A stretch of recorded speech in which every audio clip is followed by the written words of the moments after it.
iniciar com uma prece, para depois fazermos uma apresentação do palestrante também. Oremos.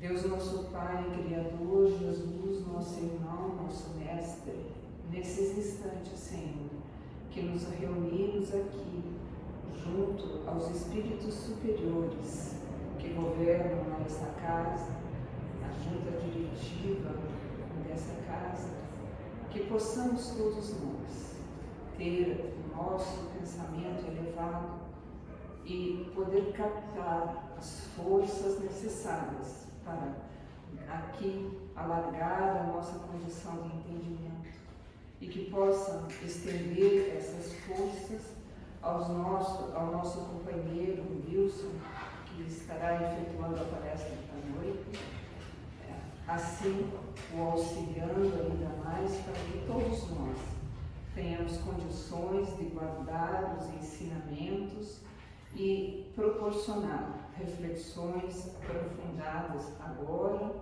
e quem sabe mais tarde junto aos nossos pensamentos, e que isso nos sirva sempre de alento e de possibilidade de reencontro com o nosso Deus Pai. Assim, agradecendo por aqui estarmos e rogando que a atividade se desenrole da melhor forma possível, agradecemos e pedimos o início da nossa atividade. Que assim seja. É um prazer ter a todos junto a nós e hoje estaremos com a presença de nosso companheiro Wilson Reis, companheiro quase que das primeiras horas em que as portas da Sociedade Espírita Renovação foram abertas. Ele é um companheiro de Santa Catarina que veio para cá, emprestado à Embrapa e emprestado para nós em relação à atividade espírita de grande valor, efetuou e presidiu vários grupos, como ainda o faz, de estudos, e foi presidente da casa aqui a ser algumas vezes, também ainda está chefiando, dirigindo alguns dos grupos de estudo, e nós então chamamos ele agrônomo de formação universitária e está aqui conosco, com certeza todos vão amar a sua explanação. Se você vai passar.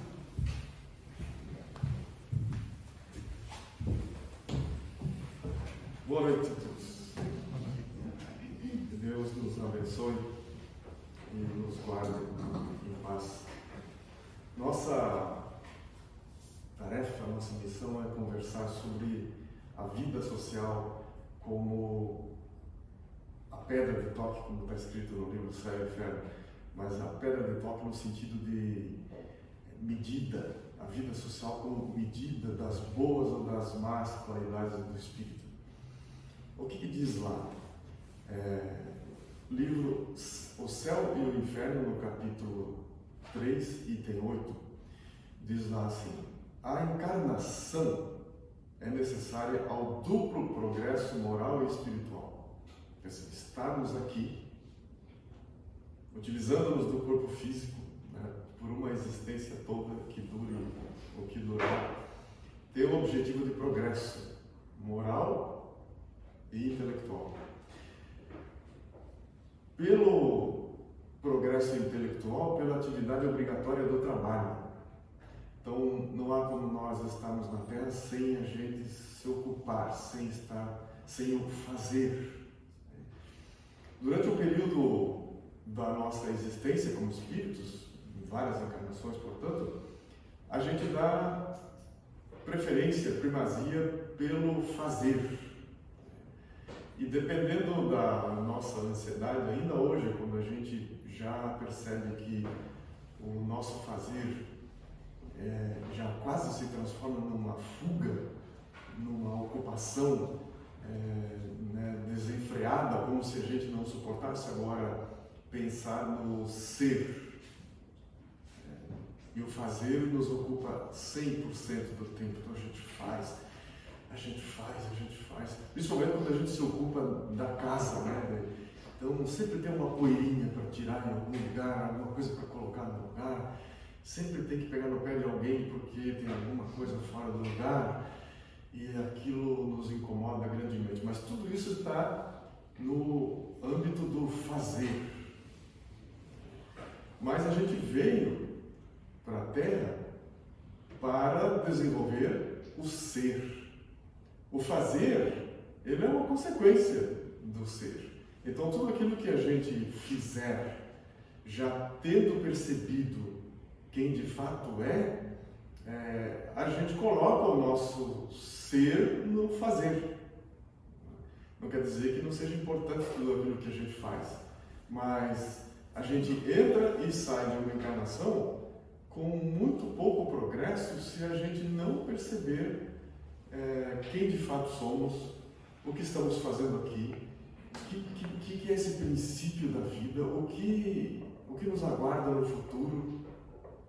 E aí a gente se ocupa demais com o fazer e cresce intelectualmente, né? Porque é a atividade obrigatória do trabalho que desenvolve-nos intelectualmente. Mas o desenvolvimento moral é pela necessidade recíproca dos homens entre si. Então isso leva a gente definitivamente a crer que se existisse uma catástrofe e todo mundo perecesse e ficássemos só nós, só eu, realmente seria muito difícil. A gente não teria essa sustentação que a gente tem, a gente não tem esse espelho que a gente tem no outro, né, na criatura humana. Mesmo que as outras entidades, as outras criaturas que são divinas também continuassem existindo, o ser humano é essa baliza, é esse espelho, é esse que acaba nos obrigando a olhar para nós mesmos na medida em que a gente se dispõe a dar um passo na direção da sua realidade divina. Então, o texto do livro Céu e Inferno diz assim, que é pela necessidade recíproca entre si que dá-se ao desenvolvimento moral. A vida social, diz o texto, é a pedra de toque, ou seja, a medida das boas ou das más qualidades do espírito. Então, é no atrito, né? Quanto mais próxima a nossa relação, mais a gente tem oportunidade, quanto mais íntima, mais oportunidade de se enxergar, veja que acontece no nosso ambiente familiar, na vida conjugal, no nosso ambiente de trabalho. Na medida em que a gente se aproxima mais, a gente vai ter que exercitar tolerância, bondade, indulgência, né? Perdão, compreensão do outro. E tudo isso torna-se mais fácil se eu já estiver convencido de que eu tenho que estar exercendo isso em relação a mim mesmo. Eu tenho que saber o que é gentileza, autogentileza, autointeresse por si mesmo. A gente vai ter que descobrir um interesse tamanho por si que já temos curiosidade de periodicamente a gente ficar consigo mesmo e descobrir mais alguma coisa. E descobrir que a nossa vida reativa, como tem sido até então, ela é um ranço do nosso período em que a gente não tinha a razão, em que a gente era só instinto. E a reação nos salvou e manteve a perpetuação da espécie. E até hoje não é negativa o instinto, né? O instinto continua sendo divino e positivo. Mas a detentor da razão, a gente tem a oportunidade de aprender a olhar para o que está acontecendo, a perceber mais, para que a nossa reação seja na medida necessária. Porque enquanto irracional, veja que a reação instintiva de fugir da presa para preservar a vida e a perpetuação da espécie, seja o que for, fugindo, aquilo existia, aquela quantidade de hormônio para que a fuga se desse, né? Na medida que o perigo passa, o animal, a presa, né? Ela sossega, para e volta a pastar como se não tem ódio do seu agressor, do seu predador. E no nosso caso, como a gente tem a memória,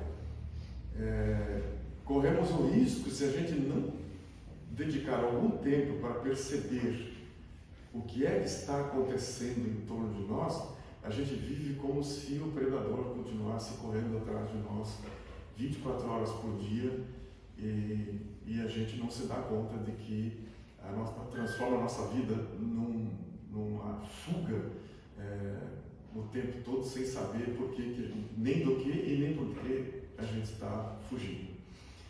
Claro que isso tem implicações inconscientes, né, de quem estuda a inconsciência, de quem estuda o que tem nos porões da consciência, que nem é dessa encarnação só, mas da mesma forma como eu posso me apresentar como uma pessoa imensamente ansiosa de fundo da alma e nem ter consciência do porquê que eu sou tão ansioso,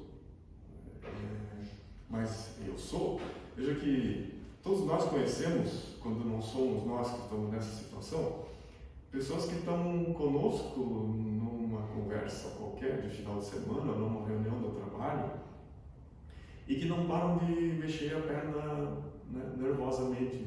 E a pessoa não percebe isso, como a gente não percebe vários tiques que a gente tem. Eu mesmo tenho um que eu tenho que tomar um cuidado imenso.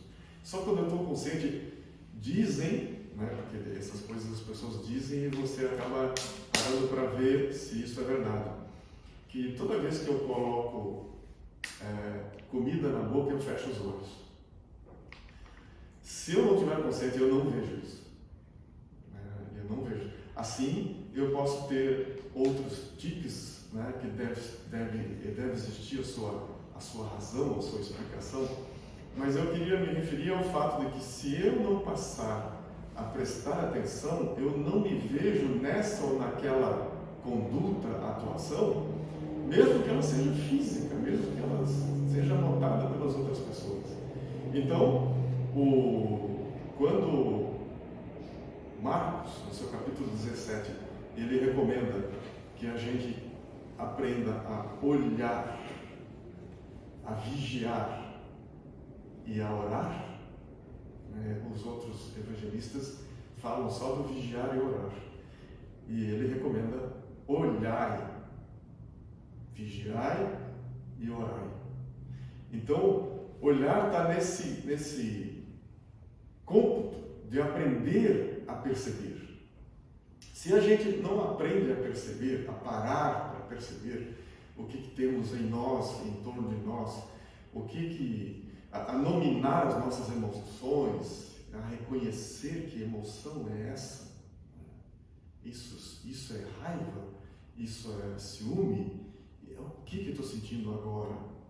Veja que se eu não reconhecer, num olhar de frente, o que está acontecendo comigo, eu vou ficar com aquilo valendo o que está valendo, com aquele valor que tem, até que eu resolva ressignificar, até que eu resolva olhar aquilo de outro modo, e a partir daí o nosso cérebro ele é plástico nesse sentido de aprender coisas novas e aos poucos, durante a minha caminhada na Terra, durante uma encarnação, eu posso passar a pensar diferente.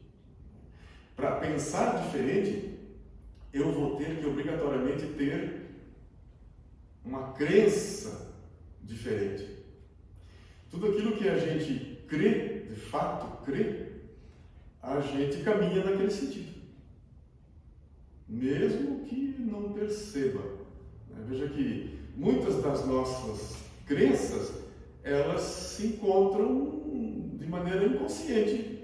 Por isso é que eu estou numa reunião ou com outras pessoas e a minha perna não para de mexer, denotando ansiedade, ou seja, eu gostaria de estar, né, num outro momento, naquele instante.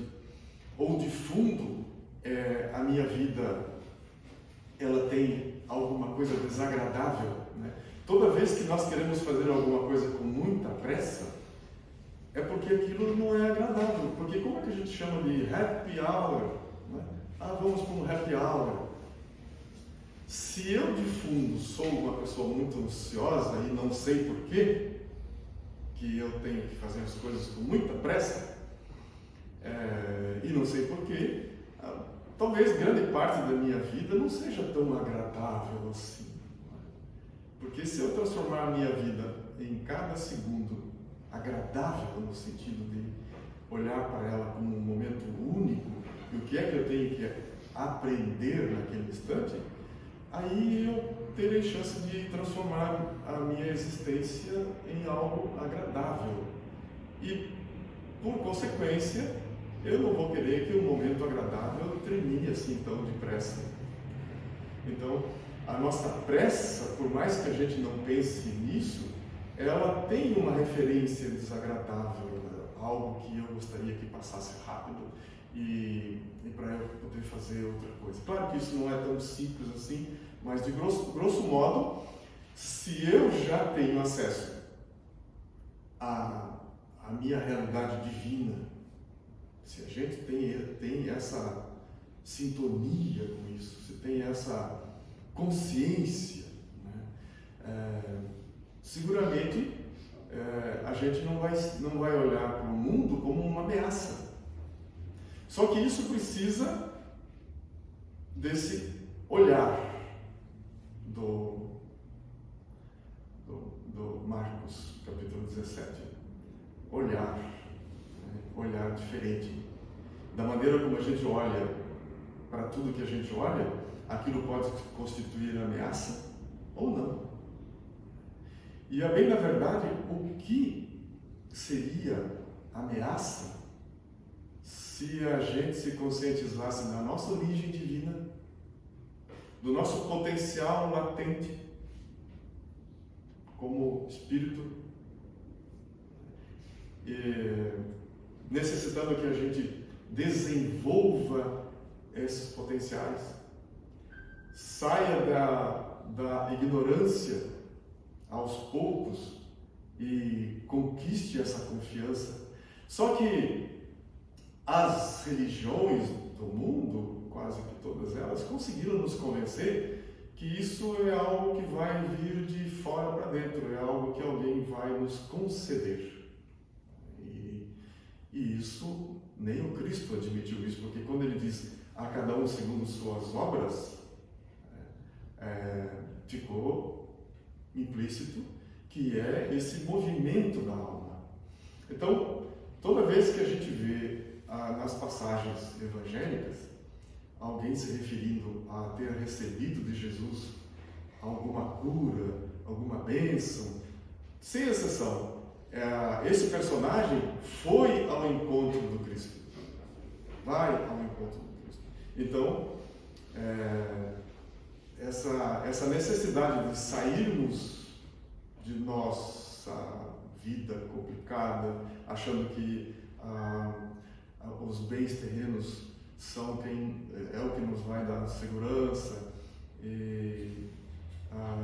Existe uma autora, Louise Hay, não sei se quem já teve a oportunidade de ler. Louise Hay, ela é tida como autora de autoajuda, né? Tem gente que tem assim muita reserva com autores de autoajuda. Eu confesso que, dependendo do autor de autoajuda, eu gosto de ler, porque existe outras oportunidades que são autoprejuízo. Eu vou ler um livro de autoajuda ou vou ler um livro de autoprejuízo? A gente escolhe.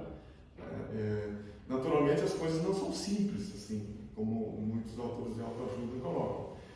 Mas a Louise Hay coloca, ela tem um livro chamado A Vida Ama Você. Muito interessante, se a gente conseguisse internalizar vida como a lei natural, a lei divina. Se para nós, cristãos espíritas, Deus é amor, e esse amor ama você, independente se a gente reconhece ou não reconhece, faz muito sentido a gente se entregar a esse amor divino, a essa lei natural que nos ama. E ela recomenda que a gente se olhe no espelho toda manhã, nos olhos, e diga: a vida ama você. E com isso ela conseguiu administrar um câncer por mais de 40 anos, porque ela passou a se olhar como alguém que a vida ama. E a gente precisa disso. Ela chega a comparar esse olhar para o nosso ego como alguém condenado à morte na prancha do pirata. E a gente, porque é algo, a gente não tem ideia de que seja isso, né? Mas a gente sabe pela história que os piratas, quando condenavam alguém, amarravam com as mãos para trás e o sujeito tinha que andar na prancha até cair na água em alto mar. A execução era dessa forma. E ela compara a nós agora enfrentarmos o nosso ego a alguém condenado à morte na prancha do pirata. Vixe, porque a gente tem o nosso nome, nosso reconhecimento, né? Isso é algo, a gente precisa dessa massagem de reconhecimento, de que as pessoas de certa forma saibam quem que a gente é, e tudo isso tem o seu valor, claro, né? Mas um espírito maduro, que depois de desencarnado ele vê o seu busto na praça pública, o que ele vai enxergar naquilo lá é o quanto, que traço ele deixou para a humanidade estar um pouco melhor ou não. Não é o busto que ficou lá na praça, né? Não é o quanto ele é louvado, mas o quanto ele deixou para a humanidade. Então, esse texto aqui do desenvolvimento moral e intelectual diz assim, na continuidade aqui: a bondade, a maldade, a doçura, a violência, o egoísmo, a benevolência, orgulho, a sinceridade, a franqueza, a lealdade, a hipocrisia, numa palavra, tudo o que constitui o homem de bem ou o homem perverso tem por estímulo e por alvo as relações do homem com os seus semelhantes. Então, vejam a importância que temos uns para os outros. Algo que a gente não consegue conceber evolução se a gente não tiver o outro como espelho. E muitas vezes o outro ele é interpretado de outra forma e ele passa a ser o nosso problema, alguém que a gente não suporta, alguém que não dá mais para conviver de alguma forma, né? Porque a gente deixou aquilo tomar essa forma e a gente não se dá conta de que o outro é o nosso instrumento de evolução, o nosso estímulo, o nosso alvo. Num outro momento, o Kardec, no Evangelho segundo o Espiritismo, eu coloquei aqui só dois parágrafos de um texto que ele intitulou O Dever, do capítulo 17, item 7. Diz ele assim, num determinado momento: o dever é o mais belo laurel da razão. Ou seja, o coroamento desse desenvolvimento intelectual, dessa compreensão, isso resulta no dever. E ele já tinha dito mais anteriormente que ele não estava se referindo, esse aqui do espírito Lázaro, não estava se referindo ao dever que as profissões impõem, mas ao dever moral. O homem deve amar a Deus não porque preserve de males a vida, dos quais a humanidade não pode subtrair-se. Existem as vicissitudes naturais da gente estar na Terra. A gente está na Terra, tem guerras, tem os vizinhos que são de um determinado jeito, tem os nossos familiares, nossos colegas de trabalho. Então, num planeta de provas e expiações, não há como a gente se subtrair das dificuldades próprias de quem está num planeta como a Terra, tendo que aprender com o que a Terra nos ensina. E esse ensinamento é no atrito com quem mora aqui, está no mesmo nível que somos todos nós. Então diz o texto aqui, o homem deve amar a Deus não porque preserva de males a vida, dos quais a humanidade não pode subtrair-se, mas porque dá à alma o necessário vigor para o seu desenvolvimento como espírito, como alma. Então, entender assim, mas como vigor, como se sentir revigorado por cumprir o dever. Ora, todas as criaturas no universo, fora e no nosso planeta também, todas as criaturas são divinas e cumprem o seu dever. Todas, sem exceção. O homem não é a criatura que veio para não cumprir o seu dever, o seu farol. Se o Cristo veio e disse, não vim para ser servido, vim para servir, a gente poderia se espelhar nisso, para como servir? Será que eu tenho que virar agora tapete de todo mundo e agora... Não é isso. Veja que a ciência hoje sabe que o hormônio que encharca a mulher na hora do parto, a ocitocina, é algo que torna ela um ser que ama tanto, veja, no momento de dor, que é o parto, ela se toma de um amor imenso por quem acabou de nascer, porque recebeu uma descarga de ocitocina naquele instante. Altamente grata pela oportunidade de ser mãe, ocitocina. Mas também se descobriu que essa mesma ocitocina, ela está presente no momento em que a gente serve, sem exigir nada em troca, simplesmente por servir.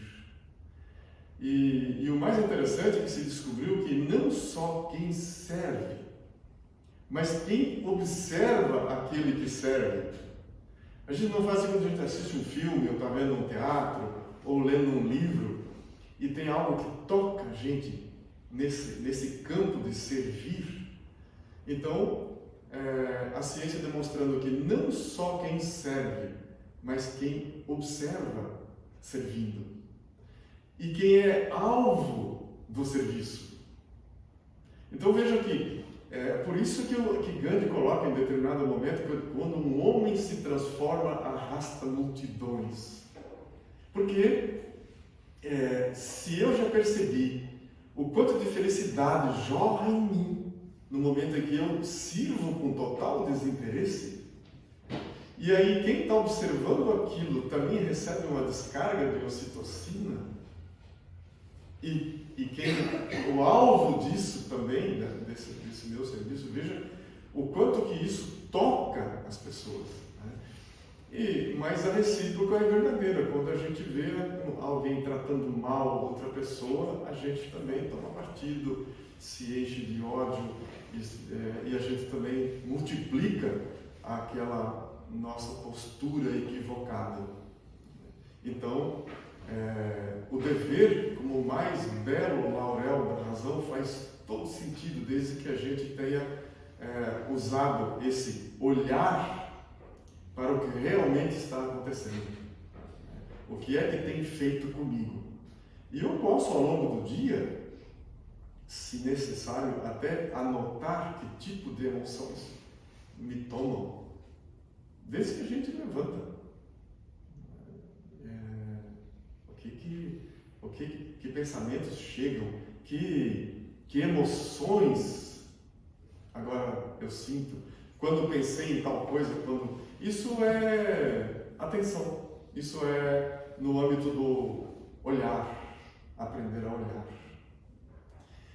Não consigo entender que amar a si mesmo, que antecede, né, amar o outro, vai acontecer sem a gente ter o mínimo interesse por nós mesmos, a mínima curiosidade. Admitir que nós somos seres divinos, criaturas divinas, nos colocaria num interesse tal por descobrirmos. E se essa descoberta for empreendida sem que a gente carregue tensões de culpa, porque a culpa, pode ser ainda a nossa não disposição de acertar o passo com a vida, de colocar a nossa vida nos trilhos. Parece mais cômodo eu curtir culpa e ficar curtindo remorso do que me olhar de frente, como fez Maria de Magdala, né? Quando encontra o Cristo e fala que ele sabia a vida que ela levava. Então, aqui estou. Eu não preciso esconder o tipo de vida que eu levava. Então, os Espíritos nos colocam que quando o trabalhador está pronto, o serviço aparece. Então, servir numa esfera maior, mais profunda, com mais eficácia, está muito relacionado com o quanto a gente já olhou, o quanto a gente já percebeu, o quanto a gente já olhou para si como um ser divino, fadado a desenvolver-se, a crescer, a progredir, a se construir. Se isso é a minha meta, eu vou usar todos os instantes para isso. Aí a gente começa a concordar com os Espíritos quando dizem que um dia a nossa existência será uma oração. Você fala, que troço mais enfadonho para viver rezando? Não é isso. A nossa sintonia com o que é divino, gerando paz, gerando harmonia e liberdade na nossa alma, é tão perene que essa é um estado divino, de céu, de quem está consciente da sua realidade o tempo todo. Não dá para imaginar que um espírito bom, um espírito perfeito, esteja em outro estado. Não dá para imaginar que ele precisa se cuidar para não ter um pensamento complicado, uma emoção complicada. Nós ainda estamos nessa fase de aprender a prestar atenção. Por que hoje eu senti no começo do dia, no meio do dia, no final do dia, determinadas emoções? Por que eu fiquei com tanta raiva hoje? Cheguei em casa tão cansado, ou tão isso, ou tão aquilo. Se a gente não der uma de hacker da sua mente, vai ficar assim, não sei. Aí a gente é tido como aquele que é de lua, né? Fala, cuidado, seu pai é meio de lua, não ligue, porque tem dia que ele está meio assim. E a gente se contenta por ser meio de lua, né? E não aprendeu a prestar atenção. Se eu não aprendi a prestar atenção, a dedicar algum momento para mim mesmo, para aprender a me abraçar, a gostar de mim, como é que eu vou chegar a me amar? A chegar a um momento de não ver a hora de estar comigo mesmo,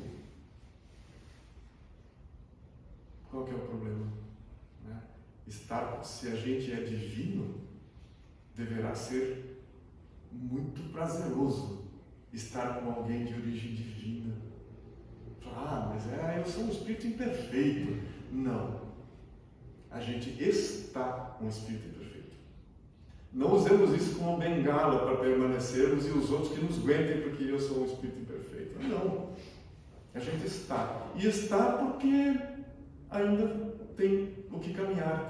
Então, o fato de descobrir que a gente está é o que descobriu Maria de Magdala. Né? Você não, essa vida eu não quero. Veja que se a gente descobrir que pode mais e que seria interessante agora buscar mais liberdade, mais condições de viver como cristão verdadeiro, como ser humano verdadeiro, né? Servir sem imaginar alguma coisa em troca, aí nós estaremos num caminho de libertação, de verdadeiro cristão. Foi por isso que quando Kardec perguntou aos Espíritos, na questão 893 do Livro dos Espíritos, ele pergunta assim: qual a mais meritória de todas as virtudes? Aquilo não deixou por menos. Né? Falou, não é mais ou menos, assim, o que vale a pena mesmo? E os Espíritos responderam o quê?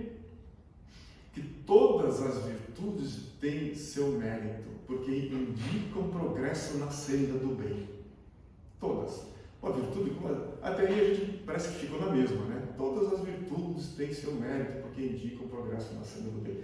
Virtude, a palavra virtude vem de virtua, do grego, que significa força. Então, se a gente substituir na resposta, todas as forças têm seu mérito, porque indicam progresso na senda do bem. Existirá virtude sempre que houver resistência aos maus pendores. Olha para onde que eles vão caminhando. Existirá sempre virtude, existirá sempre força, na medida em que a gente ganhar competência para resistir aos maus pendores. E a ciência hoje vem nos mostrar, vem comprovar o que a gente aprendeu com o cristianismo. Todos os nossos hábitos, eles são construídos ao longo das nossas encarnações. Por isso que o Espírito Emmanuel, no livro Pensamento de Vida, quando ele analisa hábitos, ele diz que os nossos hábitos são como uma esteira de pensamentos, de reflexos mentais acumulados a nos impor rotina. Somos herdeiros, diz lá, herdeiros de milênios de experiências muito parecidas entre si. Porque a gente reencarna renitente naquilo que a gente tem sido, porque não tem disposição para esse esforço, para dar um passo a mais, e a gente só muda o contexto. A gente agora reencarnou como pai, como mãe, como filho, como no país A, B, C, mas temos uma conduta muito parecida. Então, diz o Espírito Emmanuel, a gente recapitula experiências muito similares entre si e patina do mesmo jeito e cresce muito pouco, porque a gente não está desperto para essa realidade nossa como ser espiritual, e que a gente está aqui de passagem, é tudo muito transitório, tudo é impermanente, tudo surge e passa. Toda vez que a gente tenta se agarrar naquilo que surge e vai passar, a gente se complica. E reencarnamos de novo para ver se a gente aprende que os recursos materiais são para o nosso acordamento, são para o nosso despertar. Né? Então, nessa resposta ainda da questão 893, os Espíritos continuam dizendo: a sublimidade da virtude, no entanto, está no sacrifício do interesse pessoal sem pensamento oculto. É algo, né, que a gente até... Por isso é que servir o outro, sublimidade da virtude, da força, sublimidade dessa força está no sacrifício do interesse pessoal a bem do outro. Vejam que o que acontece hoje no nosso país, a gente se descobrir que o outro tem uma opinião diferente sobre qualquer coisa, né? Não vou falar qual é a coisa aqui, porque, né, já divide na hora, assim, já. É terrível aquilo, assim, divide família, filhos e pais, divide irmãos, vizinhos, assim como se a gente fosse de outro planeta, de outra constelação, de outro universo. E se a gente não aprender a tolerar sacrifício do interesse pessoal a bem do próximo, sem pensamento oculto, não porque ele pensa diferente, porque tem alguém com uma opinião diferente da minha. Quem foi que disse que a minha opinião é a mais acertada? Né? E quando isso vai para o campo das paixões, não tem muita diferença de eu me dizer corintiano e o meu vizinho se dizer palmeirense. E a gente se matar por causa disso. Qual que é o sentido? Nós estamos na Terra para nos humanizar. Se eu já aprendi o meu valor, já aprendi a me buscar, a me abraçar, já aprendi o quanto gosto de mim mesmo, de estar comigo e me descobrir mais a cada instante, eu vou olhar para o outro com os mesmos óculos, com a mesma gratidão à lei divina. E já não preciso mais, segundo a recomendação da Louise Hay, a olhar no espelho e falar: a vida ama você, porque a minha vida já é assim, de quem tem a vida como amando. Mas enquanto a gente não soubesse, seria recomendável que eu olhasse no espelho: a vida ama você, mesmo que a gente não acredite muito, né? Porque eu preciso acreditar, porque aquilo que a gente acredita gera os nossos pensamentos. Aquilo que a gente acredita gera nossas palavras, gera nossos atos, gera nossos hábitos. E os nossos hábitos geram o nosso destino. Existe destino, então? Sim. Mas está lá na crença. Está lá na crença. Naquilo que eu creio, eu vivo conforme o que eu creio, o que eu acredito seja necessário. Meus medos, minha ansiedade, está tudo no conto das minhas crenças. Então, eu preciso modificar isso de modo a conversar com o meu cérebro, a minha mente, a ponto de dizer que tudo passa. Tudo passa. Porque a gente vive os problemas como se eles não fossem passar. Todos, quase que sem exceção. Mas, se a gente descobrir que tem uma doença qualquer, seja incurável ou não, ou descobrir que algum familiar agora entrou para a droga, mas aquilo não é para sempre. Aquilo não deveria acabar conosco, nos jogar no chão de tal forma como se Deus não existisse mais. Então, tudo é transitório. Tudo surge e desaparece. Aprender a olhar para tudo assim vai nos colocar competentes para responder em vez de reagir. Aprender a responder. E para responder eu tenho que admitir que emoção é essa. Não, isso é raiva. Senti raiva quando chegou fulano, quando eu pensei em fulano, porque tem uma opinião diferente da minha. Então isso é um laço que eu tenho. Então, responder a isso dentro de mim é admitir que aquilo ainda acontece comigo. Porque senão eu só reajo. E essa reação, ela reafirma aquele modo de olhar a vida dificultoso. E se eu olhar como quem quer responder, eu vou ter que nominar aquilo. Eu vou ter que olhar aquilo como acontecendo dentro de mim. Aí terei chance de me auto-perdoar. E não teria problema. E não ficaria apontando o mesmo erro nos outros, porque já reconheço em mim e agora tenho oportunidade de ressignificar isso, de me perdoar, de olhar para mim com mais tolerância. Então, há necessidade da gente se olhar, perceber. Essa mesma resposta continua. Os Espíritos finalizam assim: a mais meritória das virtudes, no entanto, está na mais desinteressada caridade. Isso para a maioria dos espíritas é assim, é chavão, né?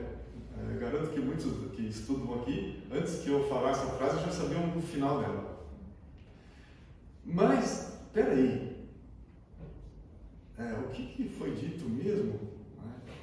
A caridade como a sublimidade da virtude caridade.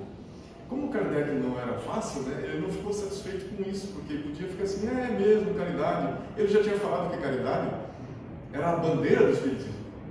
Fora da caridade não há salvação. Aí vamos dar pão para a turma, e vamos dar roupa, e vamos, porque senão a gente não vai para o céu. Também não é isso. E aí ele pergunta para os Espíritos, o que é caridade no entendimento de Jesus? O que é que os Espíritos respondem? Bondade para com todos. Todos. Até aqueles que vão votar em outro que a gente não vai votar. Todos. E mais, indulgência com as imperfeições alheias. Vai ser indulgente. Eu só consigo isso se eu já tiver sido indulgente comigo. Gente, eu pisei na bola, olha como mas aí eu tenho que aprender a olhar. Olhar. Mas veja, não tem problema se... Veja que quando o Divaldo fala que quem saiu do pântano tem ainda os pés sujos de lama, é isso. Não tem como eu sair do pântano e sair brilhando. Então, eu tenho que admitir que é assim, é esse o processo. E ser grato por enxergar que eu já posso começar a ir para a margem do pântano. E daí? Qual que é o problema? Se antes eu nem tinha percebido que estava no pântano, e agora eu percebo. Então, já é um passo, é um processo. Isso é humildade. Humildade é saber o nosso tamanho.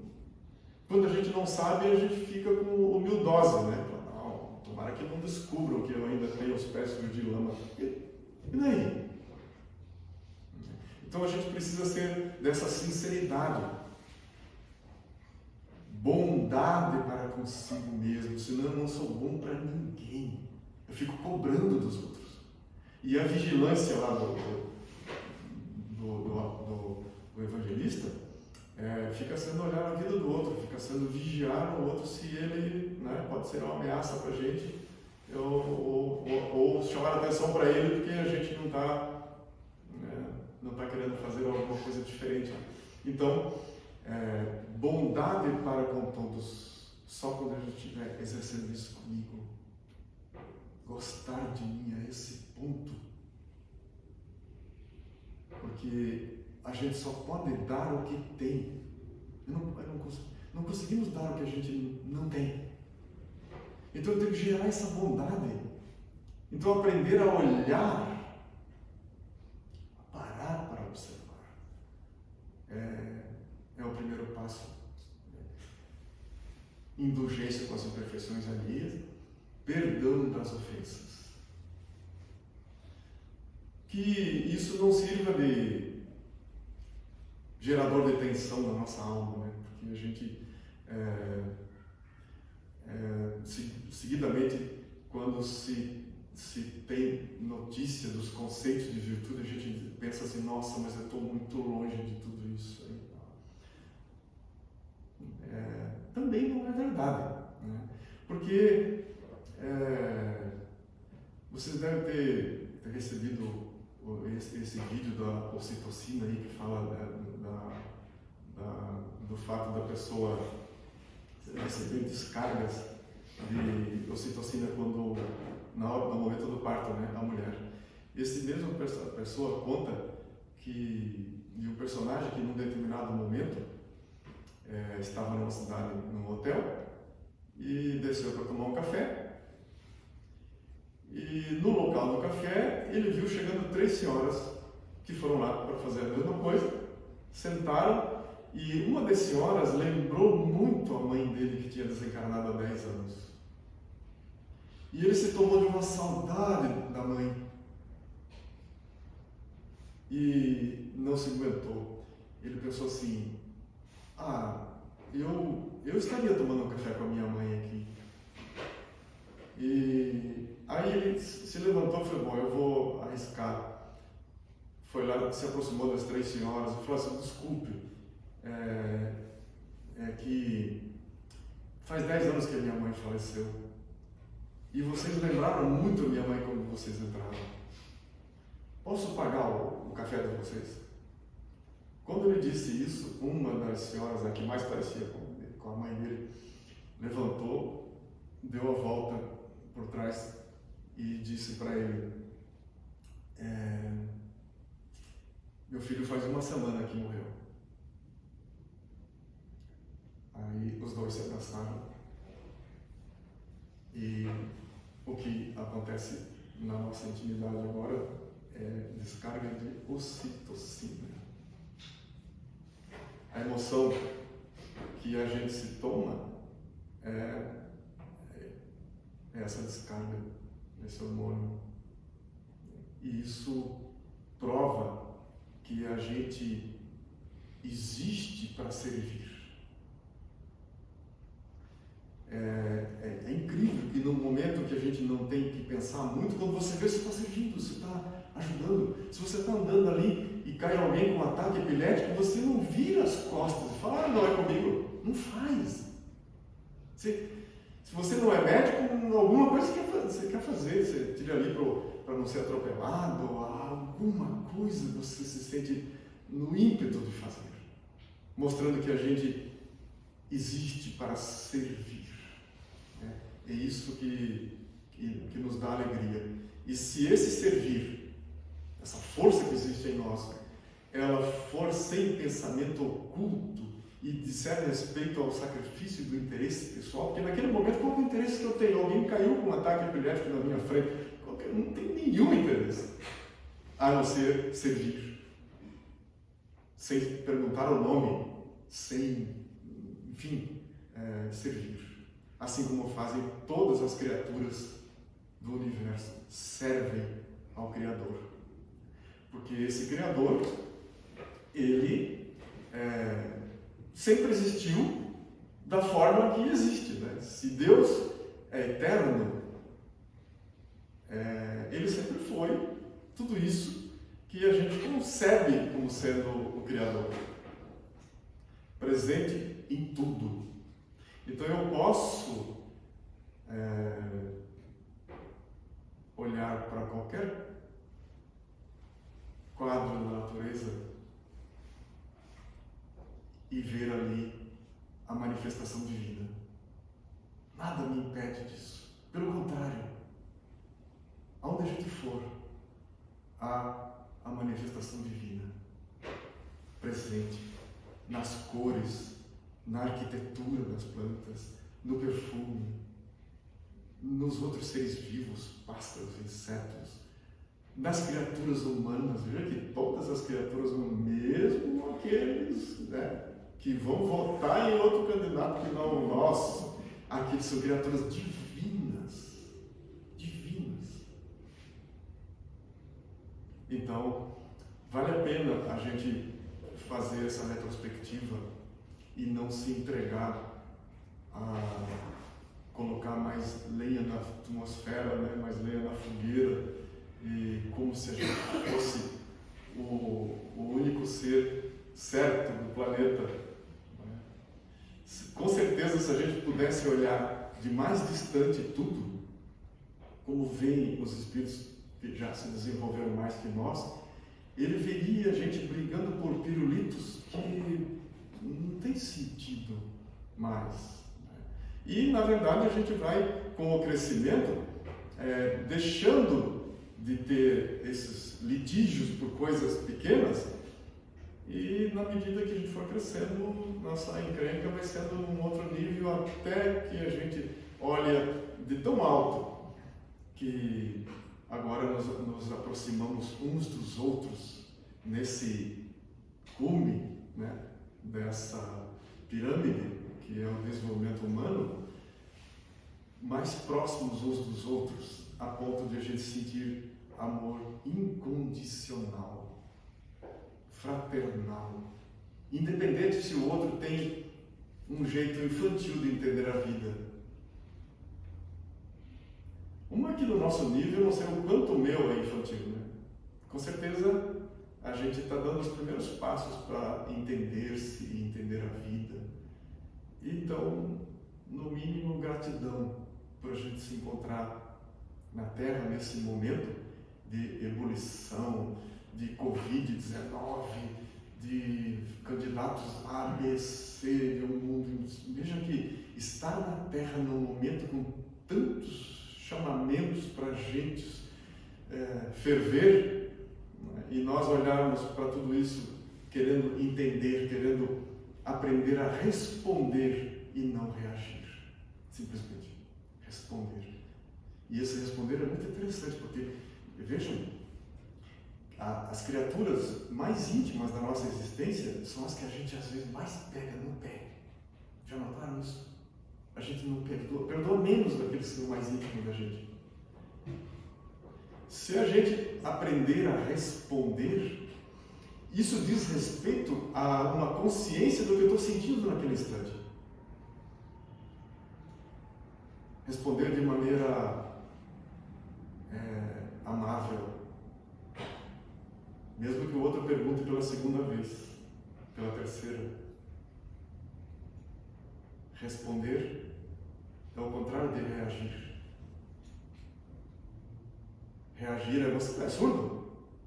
Está surdo? Já respondi 3 vezes. Isso é reagir. Responder é consciente da emoção. É poder aproveitar aquele instante como único. Não jogar fora reagindo.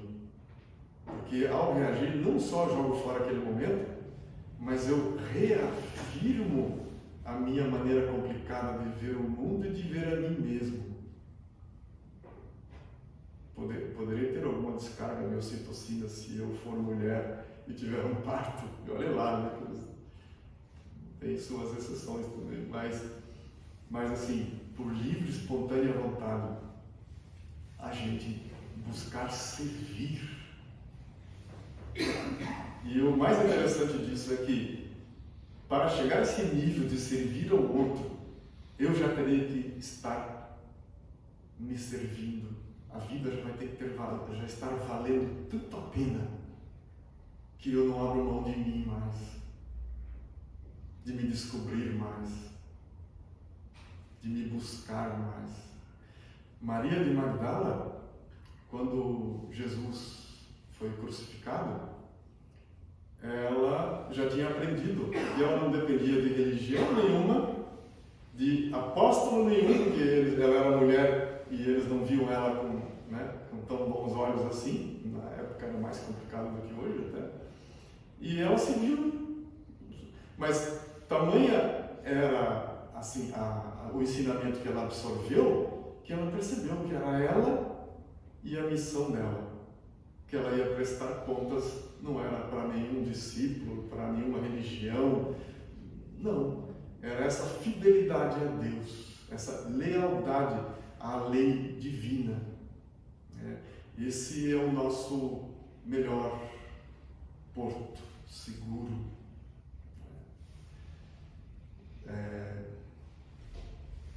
Fernando Pessoa, num determinado... Esse dia eu fiquei sabendo que Fernando Pessoa teve 78, como é que se fala? Personagens lá. Né? E um deles vivia no Brasil, na imaginação dele. E esse escreveu, ele escreveu por esse, dizendo que para ser grande, ser inteiro. Nada teu exagera ou exclui. Põe quanto és no mínimo que fazes. Porque assim, em cada lago, a lua toda brilha, porque a alta vive. Fernando Pessoa. Deus nos abençoe e nos dê forças e lucidez para a gente deixar essa postura de vítima e se sentir grande cada vez mais, atingindo potenciais que nos libertem e que nos faça agora servir de luz no caminho daqueles que dividem conosco as horas da terra. Deus nos abençoe.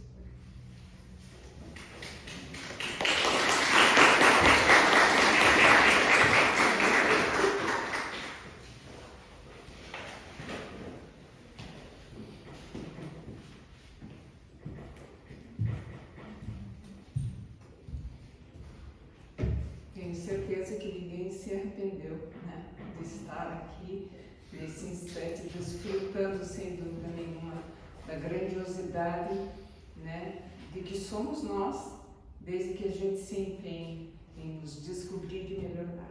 Né? Vamos, antes de terminarmos com a oração, a casa está oferecendo um curso do ESD, Estudo Sistematizado de Doutrina Espírita, que iniciará a partir de agosto, no dia 3, né, do próximo mês, e as inscrições estão abertas. Só um momentinho aqui. Tem essa ficha que a nossa companheira Magda tem lá na frente, na biblioteca, livraria, e que podem fazer com ela, ou se não, diretamente no site da SER, né? ser.org.br, tem um íconezinho como ESD, né? Que é ESDE, que seria o estudo sistematizado da doutrina espírita, e podem efetuar a sua inscrição através desse site também. Obrigado, Wilson, por tudo, e que sigamos em frente e vamos orar. Deus, nosso Pai e Criador, causa primária de todas as coisas, inteligência suprema, a qual, sem dúvida, somos seus filhos, criados por Ele, e que agora, ainda iniciantes em nossa caminhada, temos à disposição de todos nós o conhecimento que nos é dado novamente pela moral de Jesus, missão que veio aqui efetuar dentro da doutrina espírita, trazendo ela tão bem explicada, conceituada e informada a cada um de nós, que isso nos faça e nos proporcione fidelidade a Deus, e que essa fidelidade nos leve a sentimentos muito grandes, que se iniciam através de nossos esforços, de nossa vontade de estabelecer o nosso crescimento intelecto-moral a cada instante, tendo em busca e atuando sempre na fraternidade e na solidariedade através dos meios de atuação do bem, a qual sempre estaremos buscando. Que a espiritualidade superior, regida nessa casa, atue por sobre nós com fluidos balsâmicos que nos coloque em situação de bem podermos aurir esses sentimentos de benevolência, indulgência, perdão, atuando na caridade como Jesus sempre atuava, e sigamos em frente com muita graça.